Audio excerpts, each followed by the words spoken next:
explain that. Do you understand where we're going? Yeah. It was in their own interest for the insurance company to be liquid, to be able to pay your claim promptly once you paid your premium.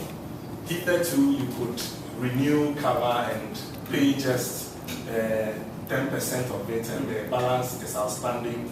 You have a claim, and then you quickly come and pay up the balance, and you want the insurance company to be able to pay. Excellent. Because we also need to know that a greater income that the insurance companies make comes from investment income. So once they get the money on time, they are able to turn it around, and then also have the muscle to. So you have been put in place that send mail shots to customers and explain to them what will be some of your tantalizing topic heading the letter. What will he say? Try me one. Say something. Powerful shot, one liner. What will he say? Well, from I tell you mine. Okay. I just said, hooray! You know? Enjoy a new era of prompt payments. Something like that. A powerful punchy line that immediately hits the customer as a value. Don't even talk about the regulator's policy. Just say that we're actually making sure that we meet prompt payment deadlines, we do this for you. And you can bullet it. What is in it that you can do for the customer? Just bullet the point. But the backdrop is there's a policy change. You get my point? So we've got to be creative in making sure that we can convert whatever bad news into a benefit to the customer. It doesn't mean that we're deceiving them, but that's exactly the idea, that the insurance are actually carrying too much debt, that they can't meet so you can actually work it out and see, if people are paying promptly, how many days can we meet claims vis-a-vis the previous? Okay, previously we were meeting claims maybe a week. Now, if people should really pay up, we can meet claims maybe 24 hours. So hooray, enjoy the new 24-hour claim, whatever. Put the letter out there. They would never complain. Even if they would complain, it's going to be minimal because you say, actually, let's see the sense in it. It's going to benefit me. And there will be a lot of customers who will be on your side. But we always want to look at the problem and tell the customer the problem. That's the problem. Are you with me? Yes. Yeah. But you see, even though the regulators are doing what they are supposed to do, the culture within certain companies still persists. Yeah. So even though they've given them guidelines, like you're saying, if previously our week was too early. So let's say a month or two. Because now they are supposed to settle claims within a week. Yeah. So 24 hours is still too early. Too early. Yeah. We have a policy that some companies will say they make claims within 3 days. Provided you are able to bring all documents. Yeah. And one of the documents, like a police report. It takes you forever. Exactly. So until then, the 3 days does not take effect. But we are regulated to settle claims within a week. Yeah. But if you are unable to bring all the required documents, of course, that will not be done. But given that, are insurance companies using that as an advantage though? Are they exploiting that? Because, for example, you can use it as a competitive tool. If it takes forever for police claims to come in, police reports to come in, to what extent can you influence the process, and influence not negative, but influence the process with the police, having a very solid relationship with them, so that your claim or your report can be produced within a very short turnaround time in order to beat the competition. These are some of the things that you've got to work around. I may speak as an academic, but of course in practice. In my company, for example, if your client is involved in an accident, we don't demand a police report. Yeah. Is it mandatory? It's not mandatory. Okay. It's not mandatory. See, somebody is actually exploiting it. It's true. Yeah. Yeah. Let me explain. The law says that every accident must be reported to the police. Yeah. But for us, if your car, let's say you are driving, you skid off the road, and the car somersaults, you are supposed to report it by law, so you can report. But we will not say we are waiting for the police report to pay the claim. Yeah. Then we paid several claims. Okay. Yes, we paid several claims. You alone, you are involved in That's a scenario. Yeah. Even where there's a third party involved. I mean, I'm on the ground, so I know what I'm talking about. Even where another party is involved, if you run into somebody and you know that it's your fault as our client, and you tell us, look, from the way the accident happened, it's my fault. I ran into his back. By the law, if the police should come to the scene, they would also say it's your fault. There's no need for us to say we are waiting for the police report. And we've settled a lot of things. I think I understand. Let's go. Sorry. Let me go. I also work with life group. And just a question.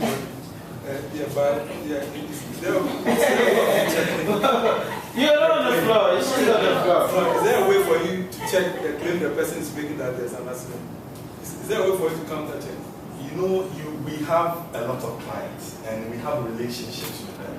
Depending on the relationship you have with a client, you need to a large extent, it is possible for you to take the client's word for it. Sometimes, right on the scene, they call you and tell you, I've run into this person, so and so and so. You give, they should report to the police, all right, but you will not depend on the police because you know, for other insurance companies, the other person's car, when he cannot use it, we are also supposed to pay by law. So if you delay, the damage may be 500 cedis, but you may end up paying what we call loss of use, which can run for several days, which may be even more than the damage.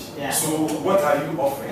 It makes sense to clear that 500 damage than to wait and drag it. Because that's an interesting discussion. I kind of get it. What you're saying, you do similar things. But the fact that a police report will be needed is a must. Unless you are involved in the accident alone, or someone hits your car and probably runs away. You come and your car is hit, your glass is broken, whatever. In that instance, yes, definitely we'll pay without demanding a police report. But when there are like parties involved, obviously you have to report it. In cases where there's an inconvenience, whereby you don't have any car to use, we provide a car for you, or we pay for whatever rental. Or if the third party or the second party's car too is involved.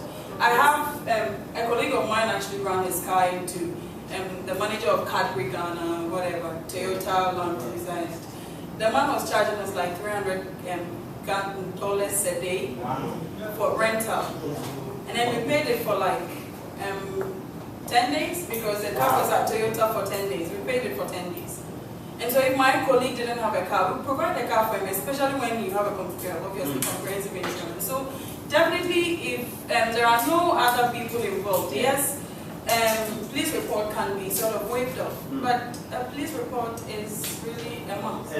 You see, so that is what we're saying, that the environment could be challenges, but yes, we can actually use it as an opportunity to sell. That's the bottom line of what we're discussing. And you see how two companies are actually making sure that they can go in, holding on the legal, political, kind of aspect.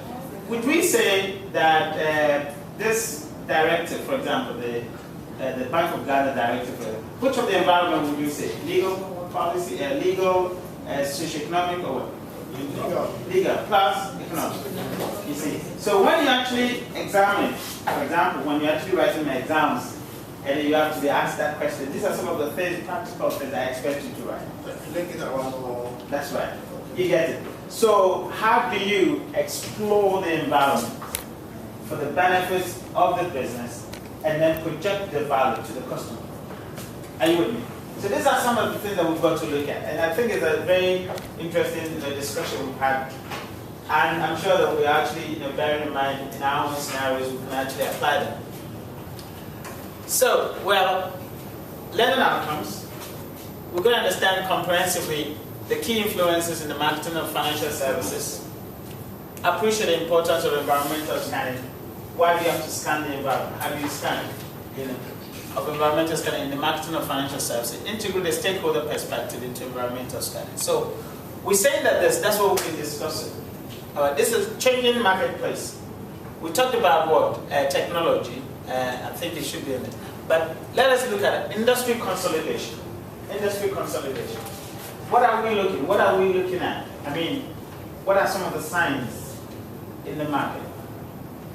Is our industry consolidating or fragmented at the moment? When you say consolidation, when we say consolidation, where you have swallowed up, like mergers, acquisition, and industry is becoming smaller and smaller, like giants, like concentrated big companies, Are we experiencing industry consolidation? No.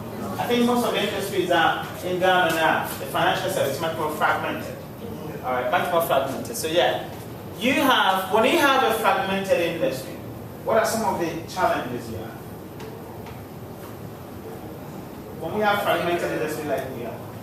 Differences with how they would approach their policies. Yeah. Like in the case where we have those two companies, how they go against each other. I think it can be an advantage and disadvantage because one company is using it as an advantage to push more clients than that want to go through the bureaucratic way of doing it. Whenever there's a fragmented industry, you see that plenty value propositions, plenty of organizations saying, oh, we can offer you that. There seems to be chaos in the environment. And the customer is confused, doesn't know who to listen to. You understand? You have that class in the ecosystem that every day news bombardment. You're bombarded with this adverts, this one says promote this one says buy one, get one free this. It is so chaotic that it is difficult for you to penetrate your offer to the customer. Is that right? Because everybody is offering something. And lies and things become faster because people want to woo customers. So they will go whatever extent to woo the customer. Untruth, everything else. You understand? So you have that chaos in the market that becomes so tough for you to stand out. But that is when you have to stand out anyway.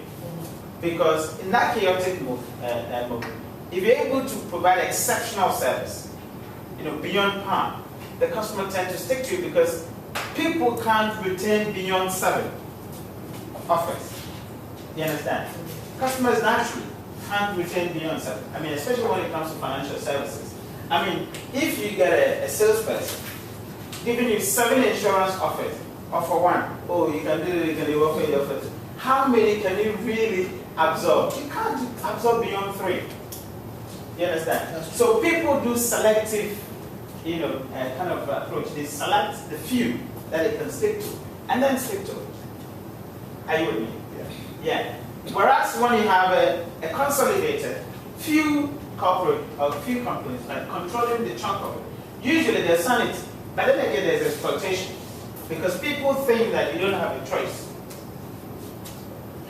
You get it? You don't have a choice. You can only select maybe 1 out of 4 banks, as it happens in the UK where you have consolidated system where only NatWest, Barclays, HSBC, few ones, all right? But here you can count how many banks? 24 and over universal banks, all right? So you have benefits, and then disadvantages when you have consolidated or fragmented market. But whatever it is, you've got to find a way to do it, to make it benefit you as a business and benefit the customer. Is that right? Does anybody want to ask him? And then we have fragmenting consumer base. You have fragmented consumer base. Now, for example, you have a consumer base that is not sort of, consolidated, let's say, upmarket, and they're all characteristics. They have similar demographic characteristics, like maybe broader, where in the Western countries you have what we call the middle. All right, the middle income. It's so large that it can sustain a lot of business. Those who are under, relatively, I mean, they could be more, but relatively as compared to us, they're very few. You get my point? Whereas in Ghana, we have the broad base at the bottom. The middle class, so few. And then the top, echelons. Usually they call it the 1%. Whether they have to 1% or not, we can't tell. You understand? So when you have a fragmented consumer base, again, it poses what? Issues with satisfaction. Because everybody has their own satisfaction, perception in terms of service quality, in terms of what could satisfy them and everything else. So you have that challenge of meeting different segments of consumers. Unlike when you have almost not a complete same, but almost a larger part of consumers having similar, behavior or similar, demographic characteristics. Is that okay? Yeah. And even then, you can see from the individual sectors, for example, if you look at the banking sector, for example, and the reason I said that franchise Barclays, they're almost likely to have a consolidator because they're almost like having the middle class. Unlike Agribank, which is likely to have a variance. If you look at it, I mean, we can't scientifically prove, but if you look at the way they are, the way the brand is, and the way they approach, you can almost say that the customer base of a Group Development Bank could be much more fragmented. And then you can have Barclays, Franchise, EcoBank, or EcoBank could be fragmented as well. But Barclays and Franchise, for example, could be somewhat, consolidated. And so is your bank. Is it Unibank? Fidelity. What is your target, you guys? The masses. The Now masses. it's the voices.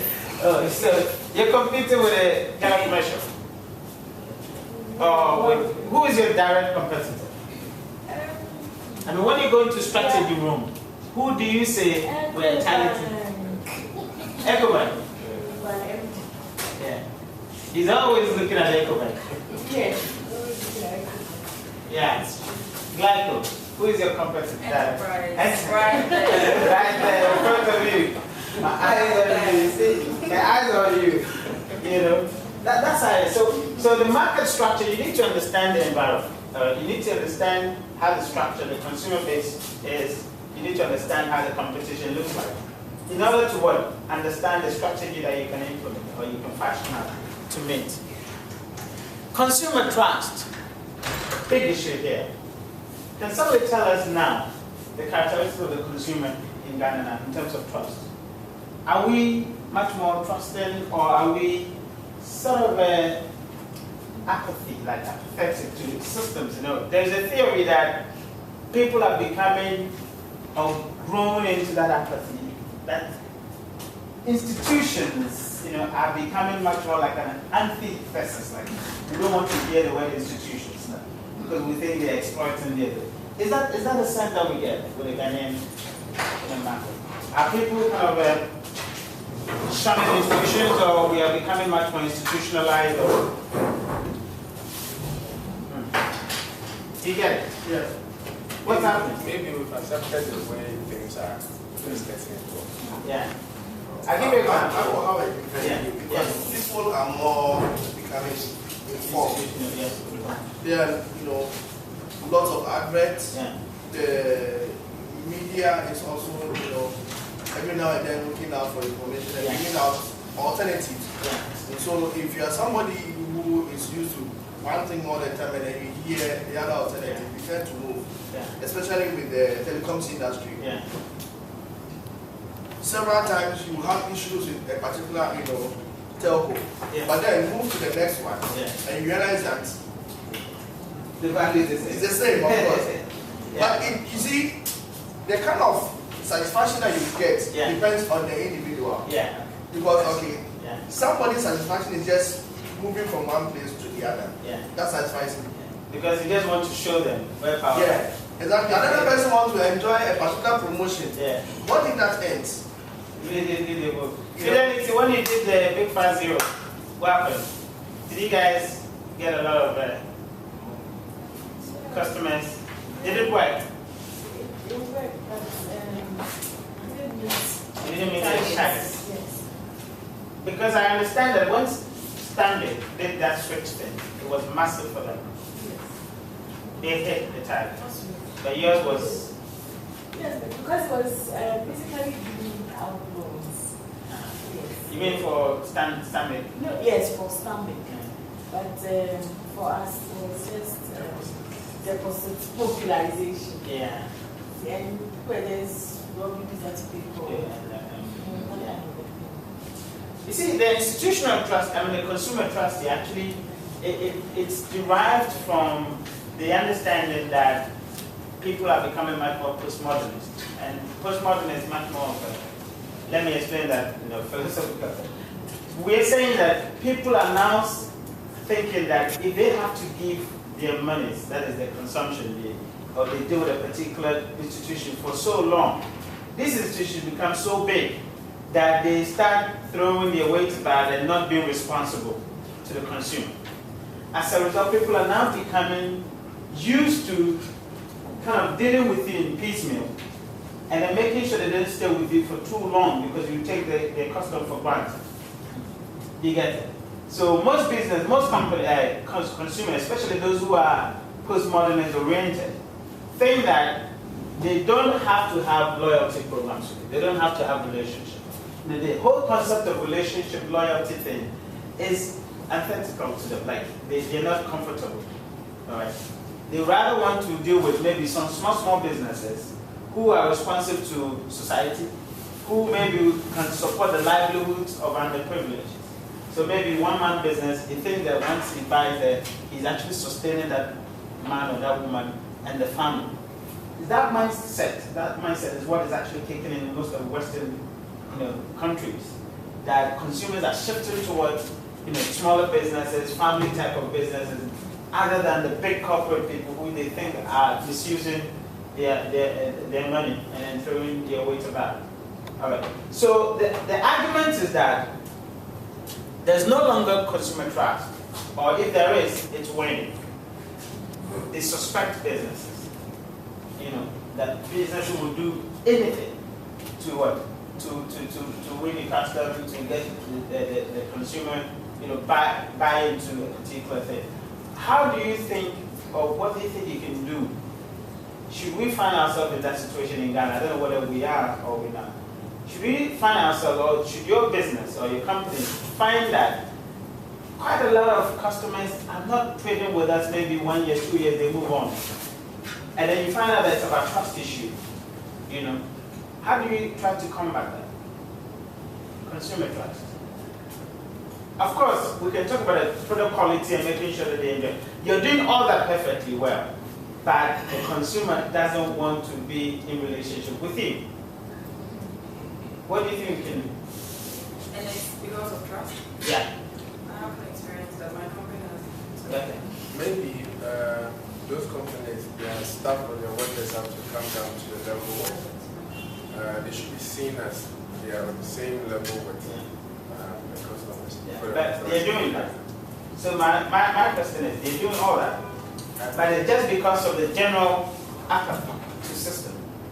Are you with me? What comes to mind? CSR. That is why it's become a big corporate strategy, a big marketing strategy.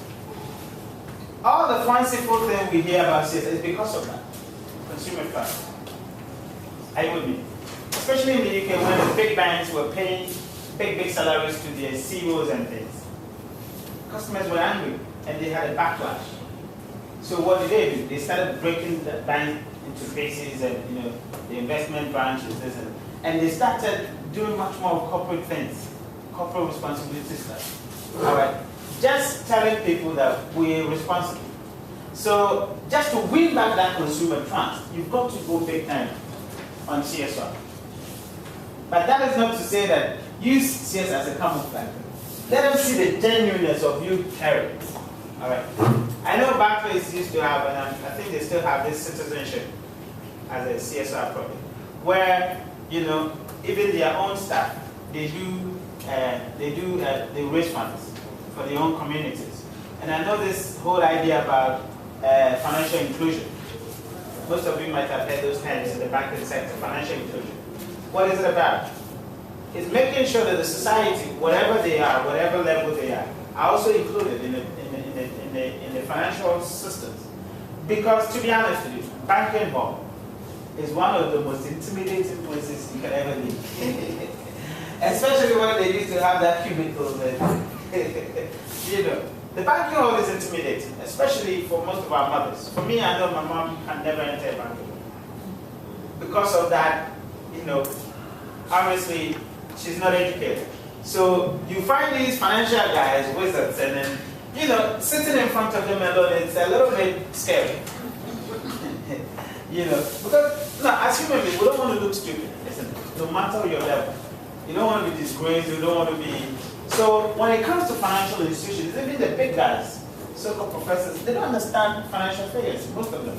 I mean, some people, when you put bank statement in front of them, they will just throw it out. What is this? I mean, tell me exactly how much money I have in my account. Yeah. Then you see this debit, credited, and DI, what is DI? What is CI? And all those questions. You know. One of it is about stock market.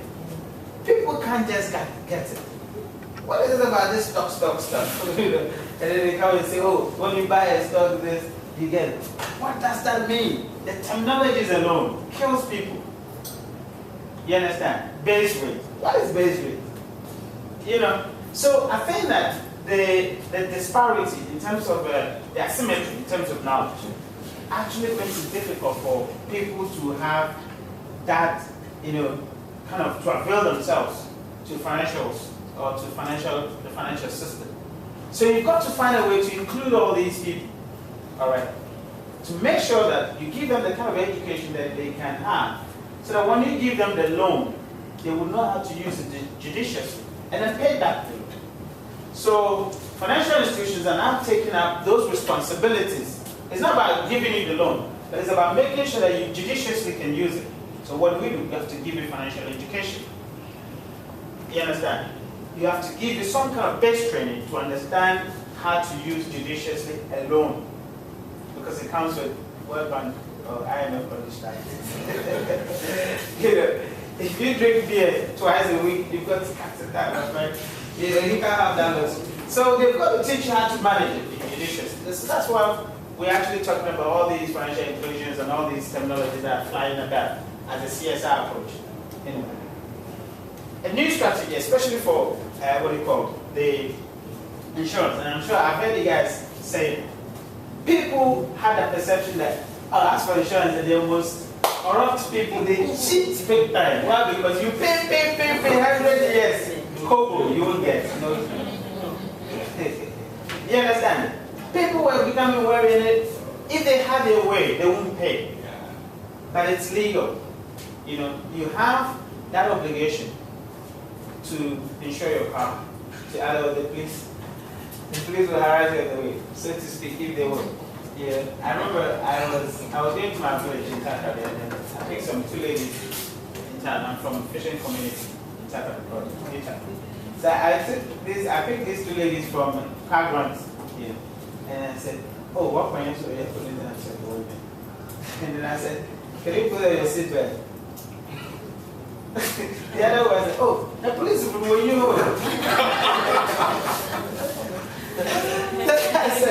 Then the other one said, the police will be to them. I said, the police will be to them. I like, she thinks it's because the police have been applying the wrong taxes. You know, she thinks that you put on a seatbelt because of the police. You know, people buy insurance because, especially the taxi drivers, they will buy it, sometimes not even buy it, they could desire something and put it there because of the police. But they don't know that for their own safety. So people buy the insurance product for wrong reasons. You know, because of harassment. They think that if they don't have it, the police will harass them. So they've got to have it. But do they really understand the value of it? So they have to be coached that it is to replace you, whatever you've lost, and even make it better, or the better doesn't have to, because you're supposed to replace exactly what you do. You understand? Indemnity. If they understand the law, the principle is indemnity, perhaps they will be much more forthcoming. But, you know, the only understanding is to stop the police from arresting. So imagine that if you have to remove all the police from the road. Will they buy insurance? You know. So we've got to be able to do what? Win the trust of the consumer. Even if we're doing all the right things. You understand? Because there's apathy to systems. And it's not only that. It's not only in business. In churches, people are not fed up with it. In England, when you go there, you don't see people in the church. You only see the old ladies who are just about going, and they are hair robes, and they will say, push me to the church house. And then they will push them to the church house, after church they pull them back. Because people don't trust in the system again. What kind of church? because Yes. Well, that's where we are. That's where Africans are. Talking about the indigenous English people. You never see them in a Shimolo's church. You understand? That's where the Africans are, so they go there. You know. But there could be a time like that where all of us in Africa would also be apathetic to the institution of church. You know. So you don't want to get into that. You've got to find a way to deal with that general issue of consumer trust. Even if you're doing the right thing, having best service, best responsive time to customers, turnaround time, everything else, there's a general outcome. And you've got to understand. Are you with me? Contribution. Yeah. In relation to this, Yeah. my company introduced a policy, Yeah. an insurance product, about 2 years ago. And you know, normally, like you're saying, if you do insurance without making a claim, you don't see the real benefits. So for some people who may not have made claims, it means they keep on paying and paying and paying without getting anything back. What my company did was to come up with a product which gives you a portion of the premium you pay after some number of years if you don't make a claim. So we call it profit sharing policy. So that if you don't make a claim, then you stand to get something out of what you paid. But say that you don't, and that goes to Glyco and you. Say that you don't get that years. If I don't make a claim the following year, does it reduce my? No, it goes up. It's actually it's an amount that is invested.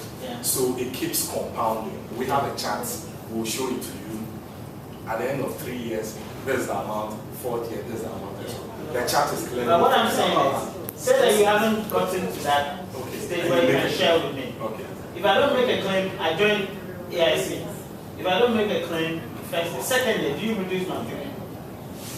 NCD, yes. You do? Yes. But after the 5th year, you hit your maximum NCD, no claim discount. So from the 5th year onwards, your premium remains the same. So that is where you feel like you are paying and paying and paying. There's no reduction, and you are not making a claim, so you are not seeing a real benefit. So that product would help you. Yeah. That's interesting. Any other contribution, please? Okay. Of course, the new entrant, we know. I was thinking that it's a time for the insurance companies to educate citizens or maybe have a forum or have a workshop to educate citizens for them to know why they pay insurance and to even know their benefits and everything. I agree with you. Not to cut you in, but this is something that happens every year.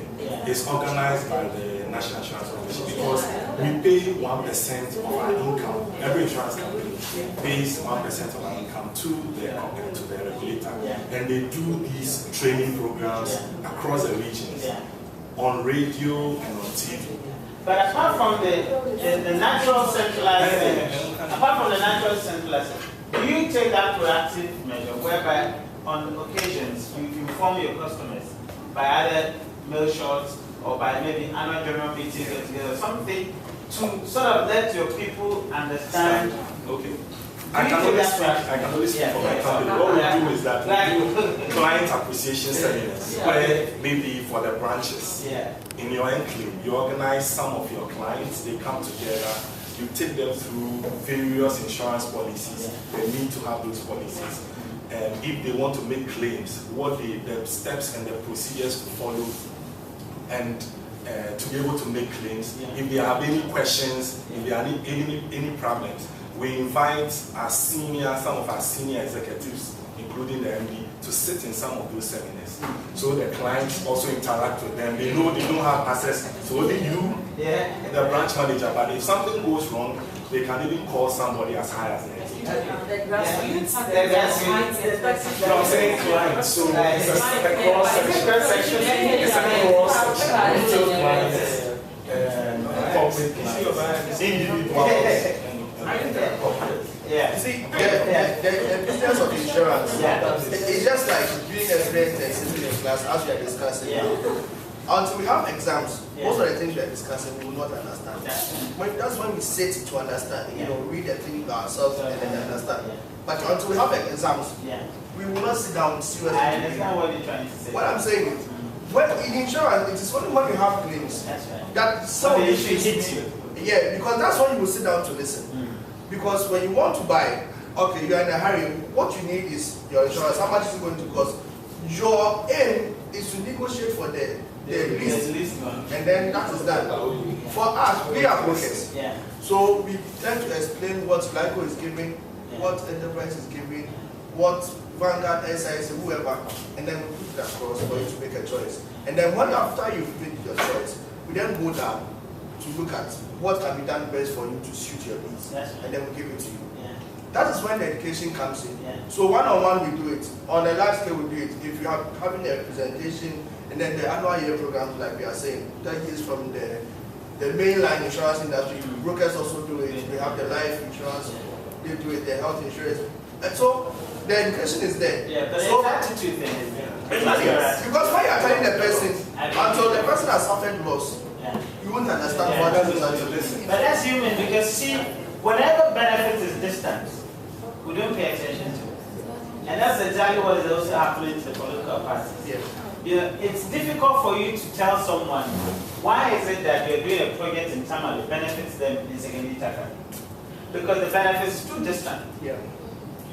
So you've got to warn in and find out a way that you can convince this person that whatever you're doing here affects you.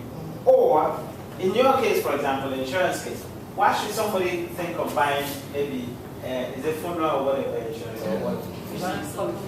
You've got to understand the human psyche and how we actually approach some of these risks issues and some of these understanding of value. Let the people understand, and that's why you guys do a lot more in terms of using emotions and letting people really feel it close. Because I'm telling you, if you tell somebody that I'll give you 10,000 today, but then I can also give you 100,000 next week. Tell me which one you want. Which one do you look for? 100,000 next week. It depends. Exactly. Look, majority of people may pitch the one that cash down, and we tell them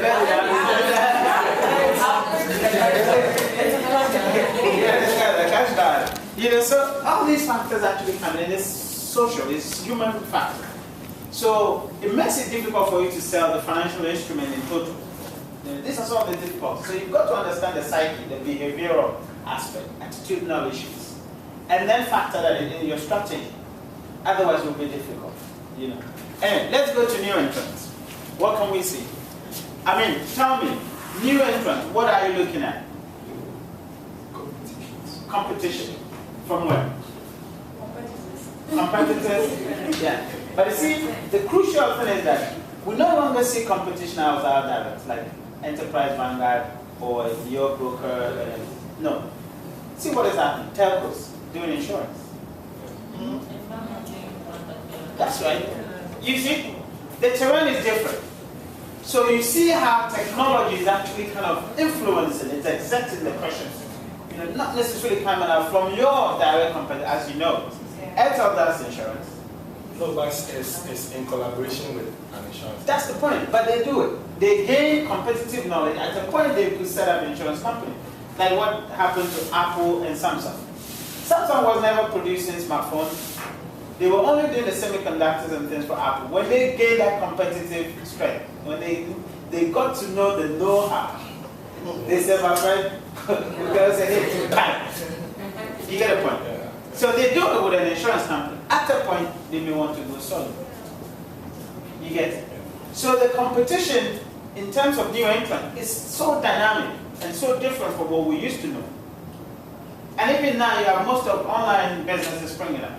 Today we were discussing as evident. We have Kasua.com, we have what do you call it, Tisso, and then we have, you've heard them, the online businesses. They're not springing up just like that, like Pepe.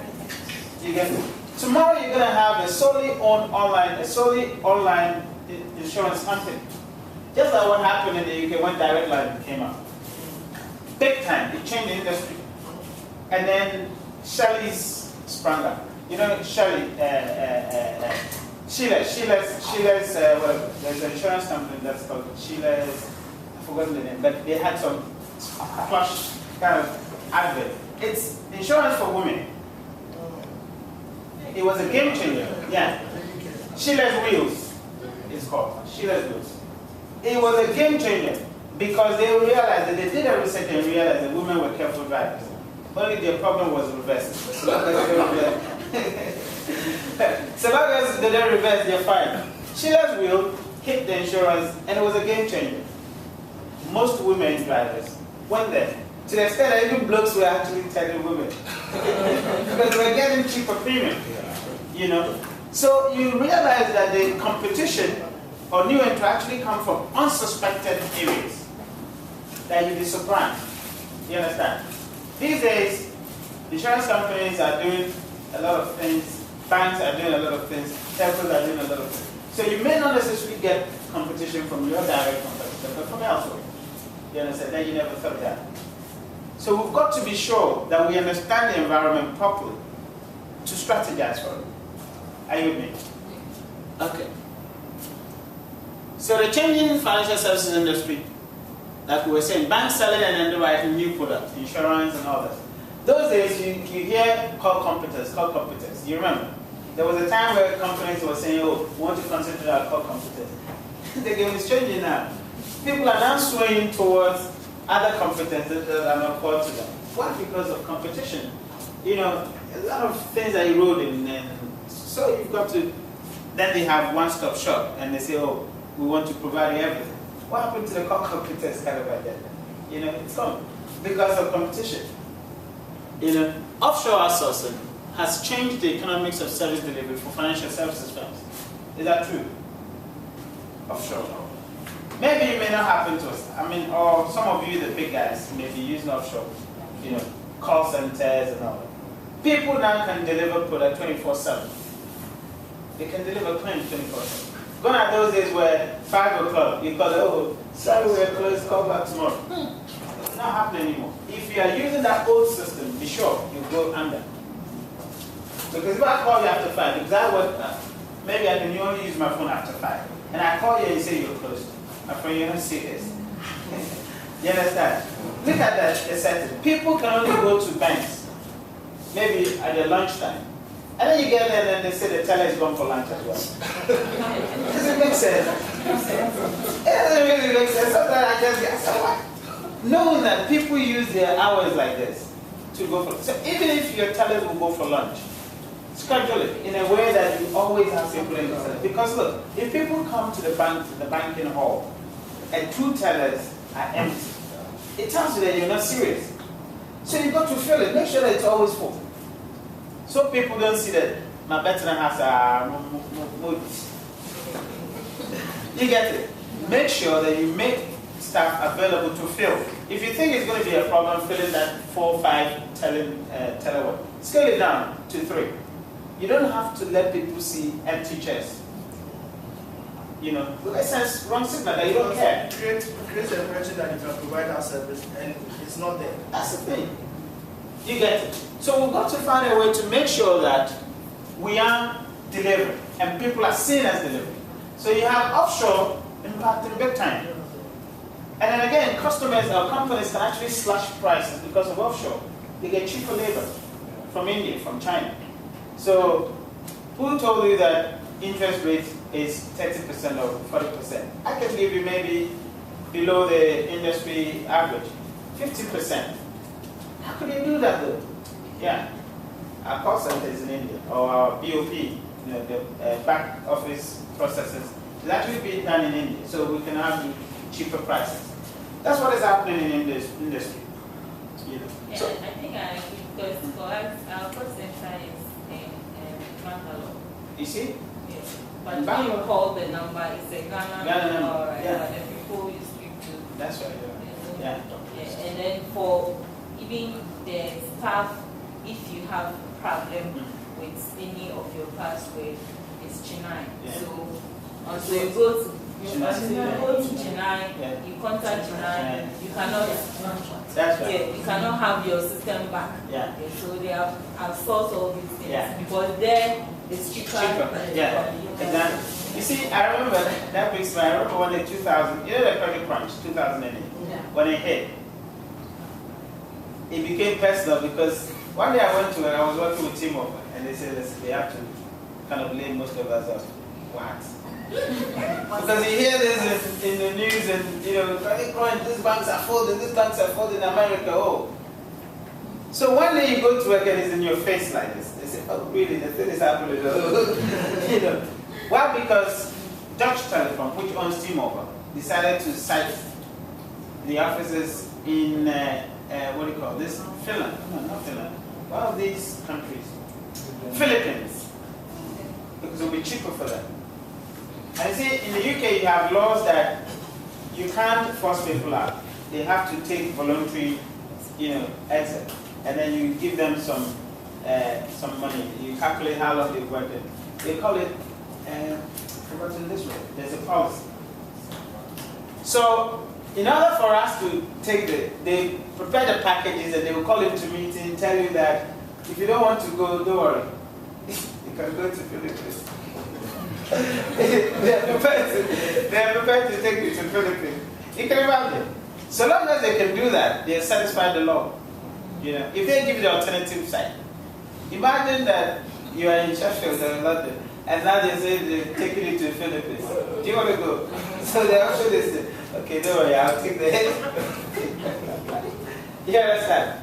Most companies have to site their businesses elsewhere to meet the challenges. And then they can be competitive. Alright. So these are some of the factors that you have to take into consideration. But the fact is, it also impacts on the local economy. Citing obviously, Stanchart happens to have the businesses in here. It satisfies the Ghanaian economy.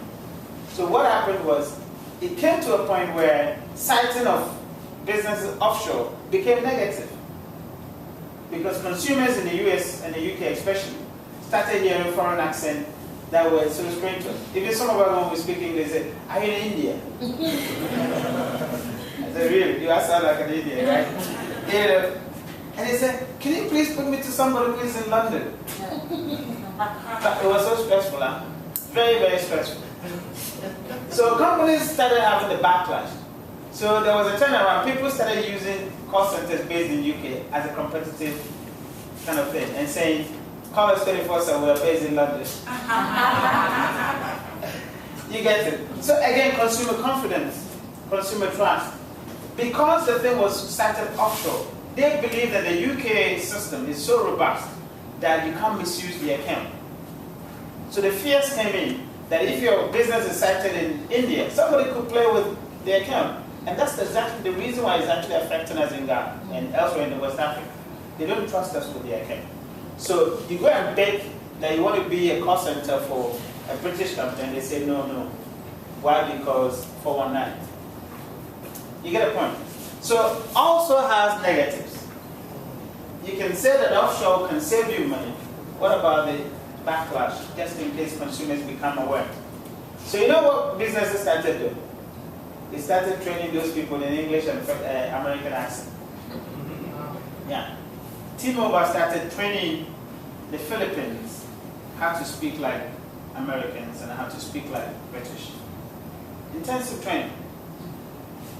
But along the line you may say one of them Nigerians was 13 and things like that. Hey, you remember that story? You've not heard. They said a guy was he went for a Ghanaian passport and went to the British High Commission for vising. And he claimed to be a Ghanaian. The lady sat down, not able to do anything. I mean, how could he say that he's lying? He said, can you please count 1 to 30 for me? So the guy got to 13 and he said 14. He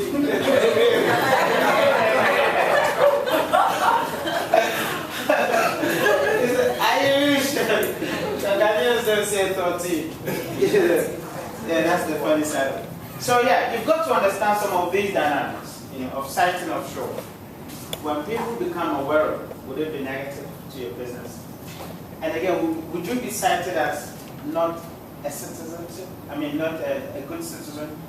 Because you're denying. I remember in Obama's election in 2008, that's one of the big issues. American companies cited offshore. You know. So, and most of these businesses were owned by Republican millionaires. What did he do? These people don't care about our nation. You know, and they were blaming the Republicans for encouraging offshore, sending businesses offshore, and he did it big time. He exploited that in his campaign. That if I come into power, make sure all the businesses come to Detroit. You know, most of the car industries were collapsing in Detroit because they've started in China, and they've shipped all the, you know, kind of facilities to other countries.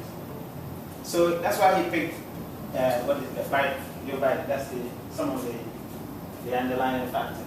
Because Joe Biden is from Detroit, and he could tell you growing up how Detroit was so vibrant. His mother, great grand, whatever, they worked in the plants, and they would tell you all those stories, and that's political strategy. You know, and once they say to you the story, you become so nationalist, and you become so emotional that no, this can't go on. We need to bring American business back to America. Then they will go out there. You understand? So how would outsource play in terms of your image? Would that be good to your image, or would that be bad? So you've got to actually understand some of these, you know, kind of dynamics to make decisions and to actually exploit as a strategy. Of course, industry concentration, we've said it. Small number of banks controlling credit card market. You know, credit card is always by the big banks. Here we haven't gone plastic that much.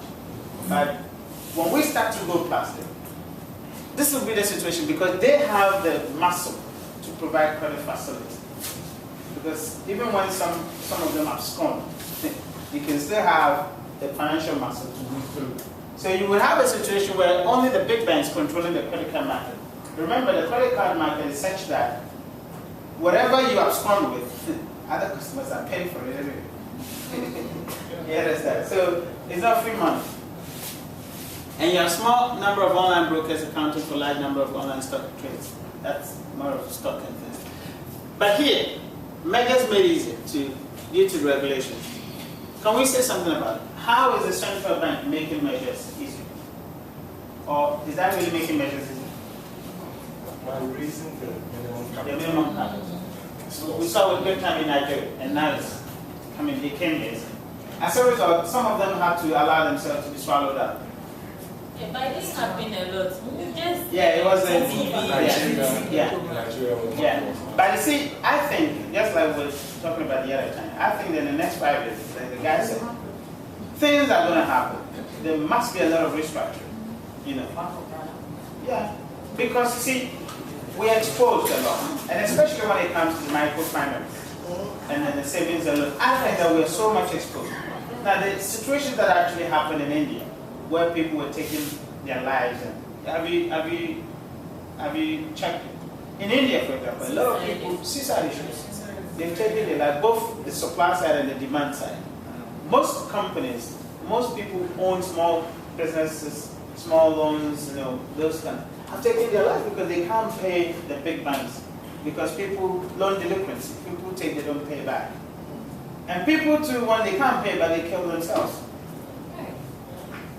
Because, you know, they believe in family, disgrace to the family and those things. Yeah. So, family honor killings and things happen in Pakistan, India, because you brought disgrace. And people who don't want to be disgraced, they kill themselves. Just like what happened in Japan, and sometimes when the economy was so much heated that people, when they find themselves unemployed, they think it's a disgrace. They kill themselves. You know, people work so hard, and they've got so much money, and they think, then they take their lives. Yeah, it happens in Japan. People were just working. You know, which means, but you see, that is the thing that we say. Sometimes our social set, social contract is actually served as a buffer. You understand? I mean, people, it's surprising, but Ghanaians really are afraid, you know. For them to slash themselves, they're afraid. You've got to really be hit hard. You understand? That's one thing. Perhaps that's some of the things that is actually kind of serving as a buffer. I remember there was a time I was in some forum, some conference, were discussing some of the fundamental socio-cultural issues that is actually protecting that, especially when it comes to civil stripes. And it is evident that the fact that we crisscross, people go to school elsewhere, it never happened in Nigeria. It never happened in most of the African countries. Like you go to Borneo from the west, you go north, and then that crisscross. It actually fostered that intermingle. And if you see each Ghanaian farm, you can see almost about 3, 5, 6 tribes. You understand? And that has actually served as a buffer, to protect us from civil, strife like, civil war and things like that. And some of these discussions, when people present papers and they show you those evidence, it's true. It's true. So we may have, like you're saying, some socio-cultural structures that are inherent in the system that is actually, or could protect us from some of these issues. But yet we can't take it for granted. We've got to do something, policy positions, to make sure that people don't start taking up their lives. Otherwise, when you have so many financial institutions, I mean microfinance here and there, doctor. I was surprised last year when I came in. I pass everyone and you see, so microfinance. Even somebody's room and it says so microfinance. It was interesting, but we've got to protect that. We've got to find it. But I think one of the means for us to do that is to raise it again.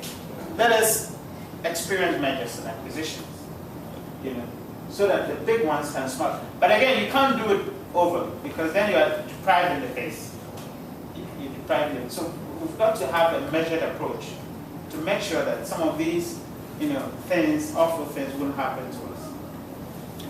Any questions so far? I think we've got to get into it. Questions, clarifications, please. You understand what we're trying to say?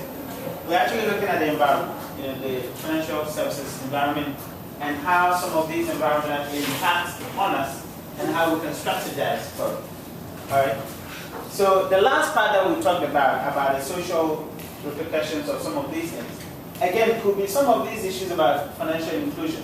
How do we give people education on how to maintain loans, how to use loans judiciously, so that they will be able to pay back?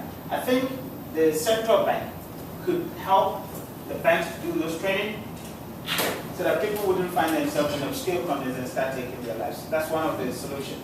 Or even proactively, those financial services, especially the microfinances, could be doing that education. How to let people see the use in making sure that you're living, rather than slashing your throat and all this, because of debt. But you see, in Western countries, some of these debts could be wiped off as bad debts. They don't come chasing. There's one thing about UK. If you owe a bank, it is not a master you have to pay. No. That's it. In UK, banks are the ones that are not protected at all by the government. Look, somebody would call you and say, I can only pay you £1 a day, £1 a month. If you can take the person to court, you will just go to court, the judge will ask you, how much do you that you can pay? £1. They will let you do individual assessment. They will send you the form. Credit card, bank loan, that's how it is. They will send you the form, and then you do individual assessment. How much do you get in a month? £500. Okay, break it down. How much is it? Because your living is much more important to them than your debt. So how much do you pay for lights? Yes. How much do you pay for electricity? How much do you pay for gas? How much do you pay for food? They will let you do all these assessments, and by the time you finish, you're left with 2 cities or £2. Okay, so how much can you pay bank A? 50p. Once you are able to do that, case closed. Well, some people will even call you to say that they want to take up your debts and then service it for you. Hallelujah, you push it. There's a downside though. You're not credit worthy for the next 5 years or 6 years. That's the downside. But so long as we can actually maintain that life, your debt are all passed on to somebody else to do that. That's how the economy is. So you don't find for bankruptcy. Yeah. Then Yeah, yeah, bankruptcy. Yeah, bankruptcy. Yeah. People declare bankruptcy, and still there's a timeline. You'll be reborn into the credit system. Yeah. So you don't have the Western world having some of these issues, but the developing world and other so-called emerging world, they have some of these problems because, my friend, hey, are they this kind? Hey, people come to you. Yeah. All right. So the changing consumer, I think we've talked a lot about this. Consumers are more in debt than ever before. Yes, people are going for an even our situation. Now we understand the mortgage issues. People are now taking up more debt. Those days it wasn't that. But I think it's a proliferation, isn't it? And the competition in the system that banks are now giving more services. And we're also backing them up. You know, we can give you car loan. You want to marry? Oh yeah, we can give you wedding loan. The loans are too much. When you take USD, that's what it is. Yeah. Even in this university, we're taking left, right, and center. So we're just reading. You understand? A lot of loans. You want to buy a new chair? Chair loan. You want to do a new filter? Go to Casaco. And you see, they are linking to this system, these service providers, to offer it. So availability of it, champ. So we're buying into left and right. All right. So we're not debt ridden as people. Population getting older, maybe not in Africa. In Africa is much more young. All right. But yes, when you look at it employed, the population is getting older perhaps, because there's a lot of unemployed in the base. Increasing variance in wealth distribution, is that true? It is true. Because the so-called cities are becoming much more open to opportunities, and we're not actually pushing to what? To the hinterland. And I tell you some of the strategies that UK, for example, they do. Belgium, when they were doing the broadband, the fiber optics, and not only that, the government actually made a provision that whoever wants to set up fiber optics and decide to start from the hinterland, you get this subsidy or this subvention or this kind of rebate in your taxes and things. Why? Because they wanted them to be hooked up. If their village is hooked up, they can buy from Tisicacom. All right? Although you can talk about literacy, but still they can understand how to use the mobile phone. Mobile penetration will be easier, a lot of services. You can't cheat them as well because they will be open to what is happening. If you don't do that, you make it all driven towards the city. You get a point. So this is the problem that we have. The variance in wealth distribution is becoming much more tilted. You know, so wide, so big. But we have to find a way, and that's socio-political kind of discourse.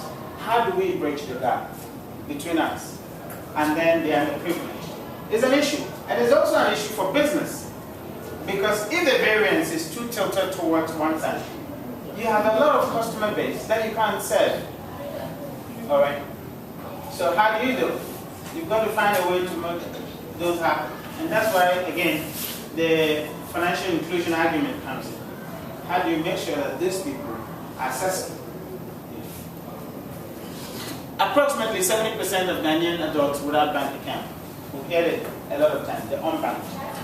How do we rope them into the system? And these days, I've seen these mobile banking things, and UT Bank on wheels, one of them. Other strategies. Fidelity, you guys have some agents, yeah. Yes. Yeah. And then you have smart banking from they have smart. I think First Capital has speed banking with text messages. So you've got to find a way, strategy to make sure that you get these people back. In general, larger banks charge customers more for the services than smaller banks. Is that true? Yeah.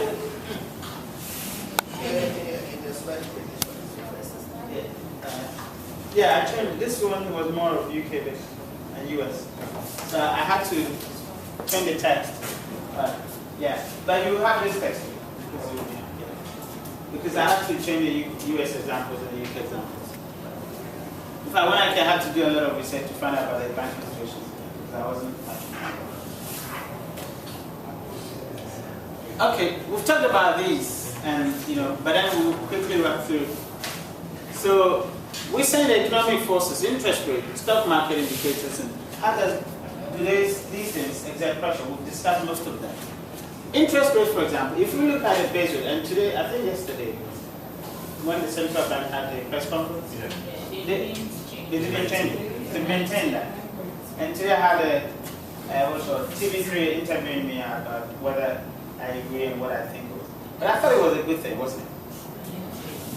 Not for you guys. Not for you guys.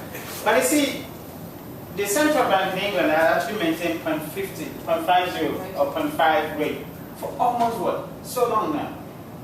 Because they needed to inject some energy into the system. They had to encourage borrowing. All right. Because the mortgage sector, for example, will have to lend, will have to borrow from the banks. And if the base rate is high, you're not going to encourage that activity. Consumer confidence will still be low if you have it high. All right. So you want a way for people to spend. And that's what they do in the UK. Like during Christmas, government actually encourages people to spend, because once people spend, they get the economy going. Otherwise, people will hold money and the economy will be stifled. So they've got to do a whole lot of things. They have to encourage people to spend. So one of them is to reduce the base rate so that it would encourage people. Of course, the downside is that most of the banks will think it's not a good thing. But it's also not a good thing when people are not transacting. So you rather want people to transact and the base rate to be low. You get it? So for me, I thought that it was good because it will encourage the economy to pick up. Stock market indicators like GDP and inflation. Stock market responds to GDP. All right. GDP, the aggregate of the spending and then the inflows. Now, if GDP is low, it sends signal to investors that, my friend, the country is going to the downfall. They will never invest. All right. So those things actually put pressure, competition-wise, because you can only be competitive when you're getting people to, especially those of you who are on the stock market, like the AIC and I don't know, BlackRock. Are you guys on the stock market? SIC. Once people are investing, you have more money to do things, to invest and then to churn it out. If the reverse happens, you don't be competitive, or you can't really have the wiggle room to come out with new products and to be doing exciting things. Because whenever you're doing a new product, you're spending. All right, before the product takes off and then start ripping in and all that. So all these are factors that are actually environmental factors that actually impact on the sector. Inflation, the same. We know that when inflation happens, we know what happens to unemployment rate, natural level. We say natural level because, see, there's a natural level of unemployment, below which it impacts negatively on the economy. There's always supposed to be some level of unemployment in the system, isn't it?